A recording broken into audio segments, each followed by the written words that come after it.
sa akin, kay Carla, sa akin, kay Carla, sa Kuya Jomar nag-alala kay Carla may nangyari pala sa kanilang dalawa.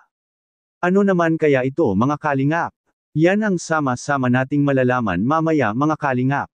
Isang mapagpalang araw sa inyong lahat mga kalingap, sanay hindi nyo po makalimutan na mag-like sa video na ito.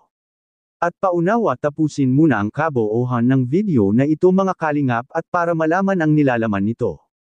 At maraming salamat po mga kalingap sa pagpatuloy na pagsuporta lalo na kay Kuya Val Santos Matubang at Kalingap Rab.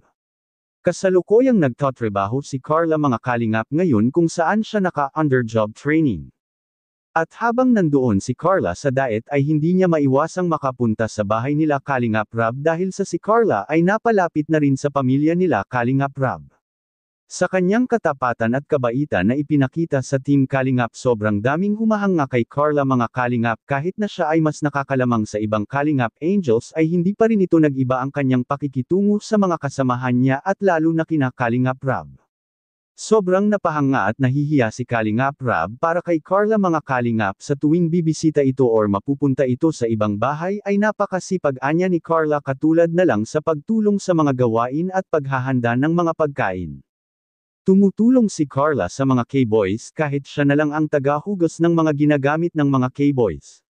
Kaya dahil dun sobrang napabilib si Kalingap Rab kay Carla mga kalingap. Nakikita mismo sa mga mata ni Kalingap Rab kay Carla na kakaiba si Carla sa mga tinutulungan nila dahil hindi ito nanunood lang ng mga ginagawa nila.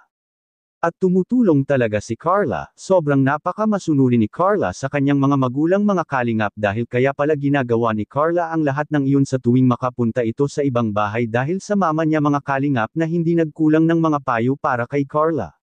At masasabi kong sobrang napaka-bait ni Carla at masunurin na dalaga dahil kung hindi pa mabait at masunurin si Carla mga kalingap ay hinding-hindi niya gagawin ang isinasabi ng kanyang mga magulang.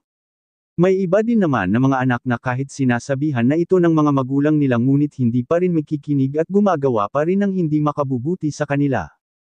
Kaya nga ito ang mga nangyayari mga kalingap sa ibang natutulungan ng Team Kalingap.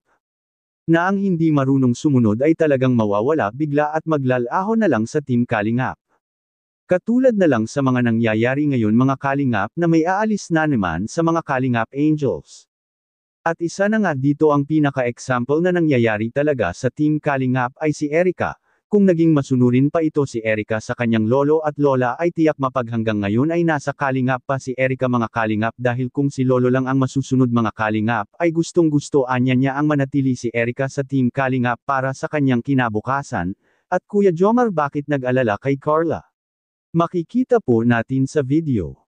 May akong nababasahang bashing sa atin, sa akin, kay Carla, sa lahat.